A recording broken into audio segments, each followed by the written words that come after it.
का लेसन का नाम है संपूर्ण क्रांति, जो कि लिखा गया है जयप्रकाश नारायण के द्वारा। ये है जयप्रकाश नारायण जी का तस्वीर और इनके बारे में थोड़ा सा जान लेते हैं। तो जयप्रकाश नारायण का जन्म हुआ था 11 अक्टूबर 1902 को सिताब दियारा में। अब ये सिताब दियारा है कहाँ? तो सिताब दियारा है आपका बलिया ज़िला में, उत्तर प्रदेश के बलिया ज़िला में।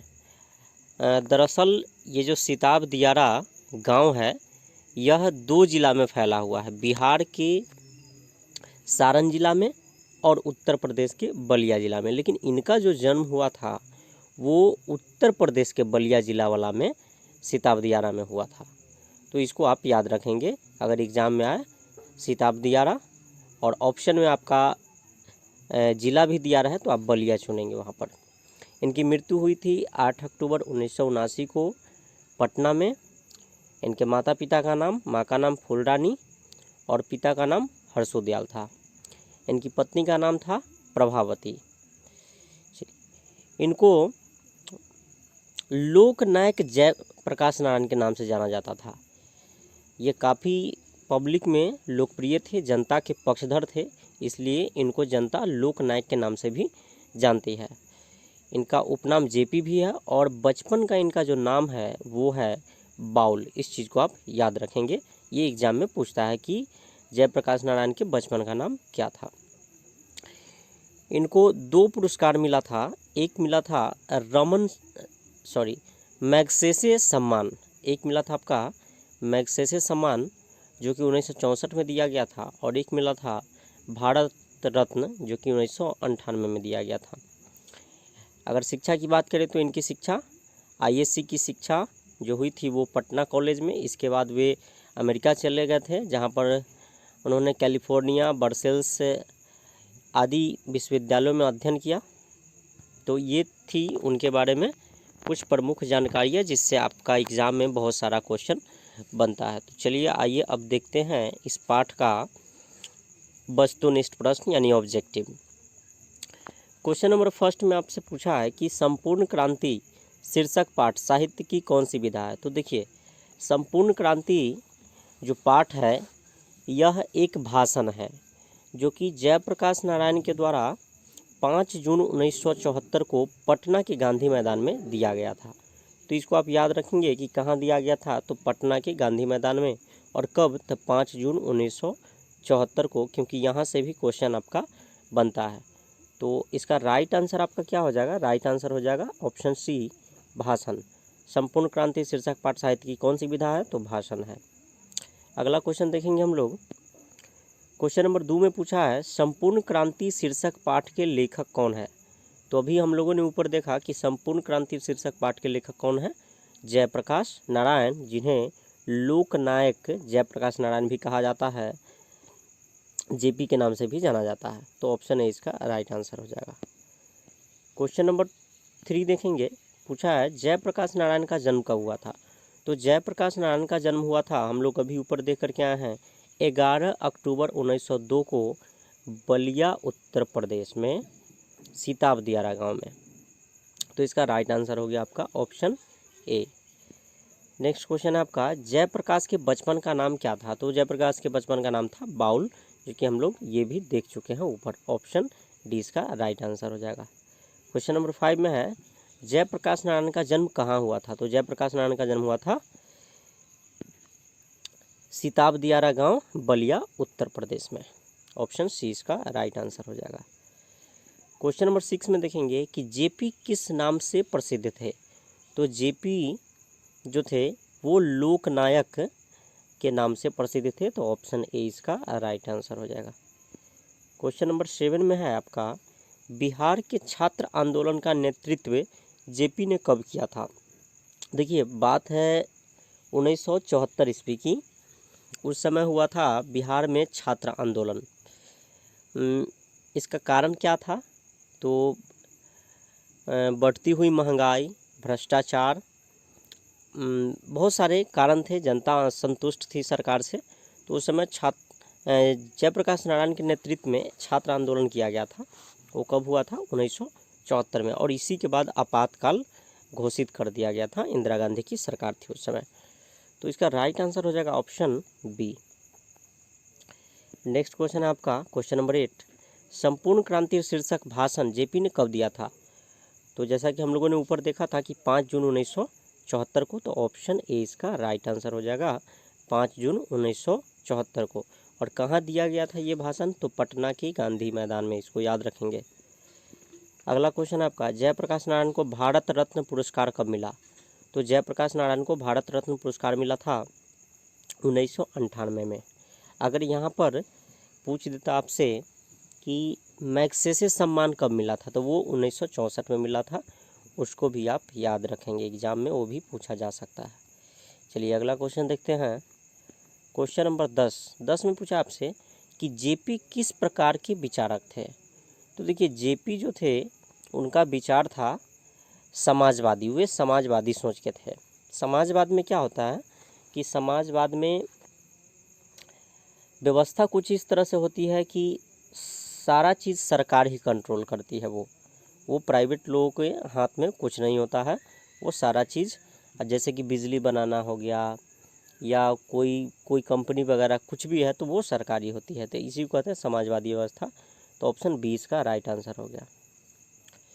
नेक्स्ट क्वेश्चन आपका, जेपी ने छात्रों के आंदोलन को बानी देने के लिए किस किस समिति का गठन किया था? तो जेपी जो थे, यहाँ पर किस 2 बार लिखा गया है, 1 बार होना चाहिए।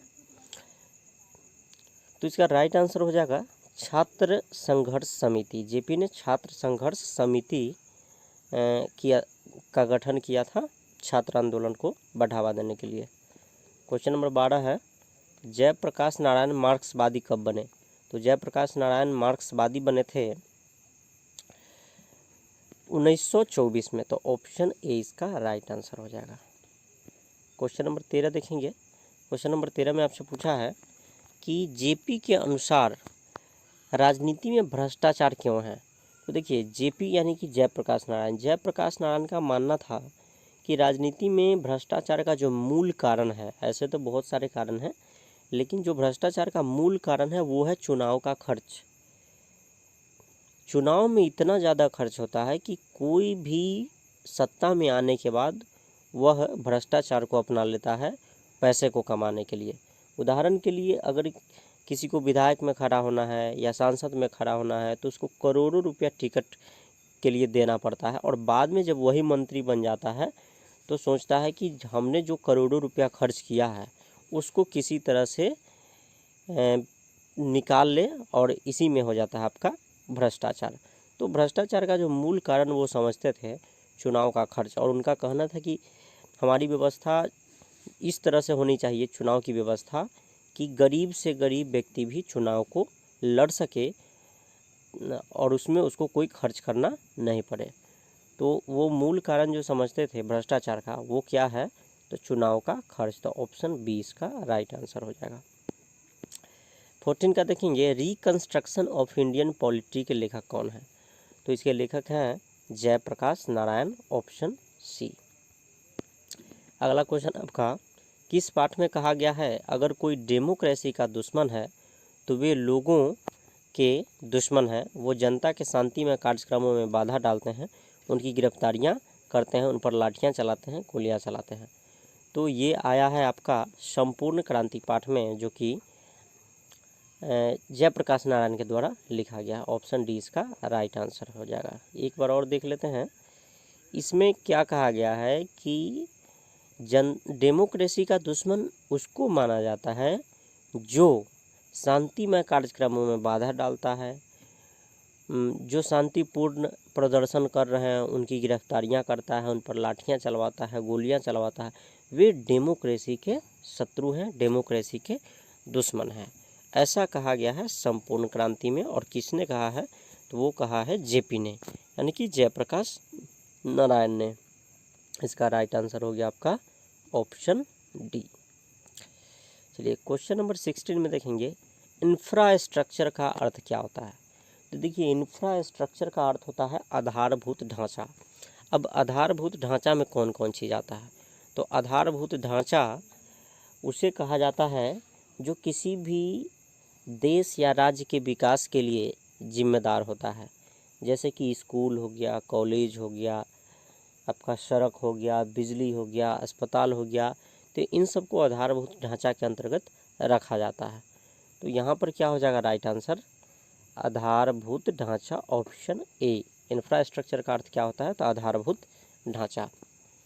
क्वेश्चन नंबर 17 देखेंगे, छात्र आंदोलन द्वारा जयप्रकाश नारायण क्या चाहते थे। तो छात्र आंदोलन के द्वारा जयप्रकाश नारायण चाहते थे दल विहीन लोकतंत्र की स्थापना। अब ये दल विहीन लोकतंत्र क्या होता है, तो ऐसा लोकतंत्र जहाँ पर कोई भी दल नहीं हो, कोई भी पार्टी नहीं हो, उसको कहते हैं दल विहीन लोकतंत्र। जेपी चाहते थे कि भारत में कोई भी पार्टी नहीं रहे। नारा देखेंगे, संपूर्ण क्रांति का नारा किसने दिया था, तो संपूर्ण क्रांति का नारा दिया था जयप्रकाश नारायण ने, यानी ऑप्शन है इसका राइट आंसर हो जाएगा। क्वेश्चन नंबर 19 है आपका, जयप्रकाश नारायण को किसका दलाल कहा गया था। देखिए कुछ लोगों ने जयप्रकाश नारायण को अमेरिका का दलाल कहा था, इसलिए ऑप्शन डी इसका राइट आंसर हो जाएगा। क्वेश्चन नंबर 20, जयप्रकाश नारायण की मृत्यु कब हुई थी। तो जयप्रकाश नारायण की मृत्यु हुई थी 1979 में, तो इसका राइट आंसर हो जाएगा ऑप्शन ए 1979। अब देखिए हम लोग हर वीडियो में क्या एक मोटिवेशनल कोट को देखते हैं। तो आज का मोटिवेशन है आपका, an investment in knowledge page the best interest. कहने का मतलब है कि ज्ञान में लगाया हुआ धन, ज्ञान में लगाया हुआ रुपया जो होता है वो सबसे ज़्यादा इंटरेस्ट देता है, सबसे ज़्यादा आपको ब्याज देता है। अर्थात ज्ञान में किया गया विनियोग सबसे अधिक ब्याज देता है। तो दोस्तों कैसा लगा वीडियो, अगर वीडियो पसंद आया हो, आपको लगा होगा कि मेरे पढ़ाई में यह हेल्पफुल साबित हुआ है, तो प्लीज़ वीडियो को लाइक कर दीजिए, कमेंट कर दीजिए और अपने दोस्तों में शेयर कर दीजिए। एक बार फिर कहेंगे कि अगर आपने अभी तक मेरे चैनल को सब्सक्राइब नहीं किया है तो प्लीज़ चैनल को सब्सक्राइब कर लें। और हाँ, इस वीडियो का PDF आप हमारे टेलीग्राम लिंक से, वहाँ से आप डाउनलोड कर सकते हैं, या हमारे व्हाट्सएप ग्रुप से भी आप जुड़ सकते हैं। टेलीग्राम लिंक और व्हाट्सएप ग्रुप का लिंक दोनों डिस्क्रिप्शन बॉक्स में आपका दिया हुआ है, आप वहाँ से दोनों ज्वाइन कर सकते हैं। तो मिलते हैं अगले वीडियो में, तब तक जय हिंद, जय भारत, वंदे मातरम।